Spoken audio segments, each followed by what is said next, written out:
রাতে একজন যুবক ঘুমিয়েছিল। হঠাৎ তার ঘর নূরের আলোতে ভরে গেল। ভয়ে সে জিজ্ঞেস করলো, আপনি কে? সামনে দাঁড়ানো ব্যক্তি বললেন, আমি মৃত্যুর ফেরেশতা, আজ তোমাকে নিতে এসেছি। যুবক কাঁদতে কাঁদতে বলল, আমি এখন মরতে চাই না, আমার তো আরো অনেক সময় বাকি। ফেরেশতা উত্তরে বললেন, তোমার নির্ধারিত সময় শেষ হয়েছে, যদি কোনো শেষ ইচ্ছা থাকে আমাকে বলো। যুবক বলল, আমাকে প্রচুর খাবার আর টাকা ভর্তি একটি ব্যাগ দিন। ফেরেশতা তার সব ইচ্ছে পূরণ করলেন এবং বললেন, এই খাবার আর টাকা শেষ হলে তখন আমি আবার আসব তোমাকে নিতে। এই কথা বলে ফেরেশতা অদৃশ্য হয়ে গেলেন। যুবক খুশি হয়ে বসেছিল, ঠিক তখন দরজায় একজন ভিক্ষুক এলো। সে বলল, ভাই আমি খুব ক্ষুধার্ত, খাবার পাবো কি? যুবক তার সব খাবার ভিক্ষুককে দিয়ে দিল। কিছুক্ষণ পর আরেকজন দরজায় এলো। লোকটি কাঁদতে কাঁদতে বলল, আমার মায়ের জরুরি অপারেশন দরকার, তুমি কি সাহায্য করতে পারবে?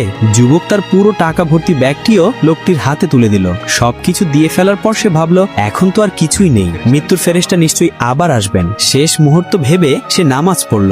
নামাজ শেষ হতেই ফেরেশতা আবার তার সামনে উপস্থিত হলেন। যুবক ভয়ে বলল, আমি প্রস্তুত, এখন চাইলে আমাকে নিয়ে যেতে পারেন। ফেরেশতা হাসলেন, আমি তোমাকে নিতে আসিনি, আল্লাহ তোমার আয়ু বাড়িয়ে দিয়েছেন। আশ্চর্য হলে যুবক জিজ্ঞেস করলো, আমার আয়ু কেন বাড়লো? ফেরেশতা বললেন, যখন তুমি ক্ষুধার্ত মানুষকে খেতে দিলে সে তোমার জন্য দোয়া করেছিল, যখন তুমি অসহায় মানুষকে টাকা দিলে সেও আল্লাহর কাছে তোমার জন্য দোয়া করেছিল, সেই দোয়াগুলো আল্লাহ কবুল করেছেন।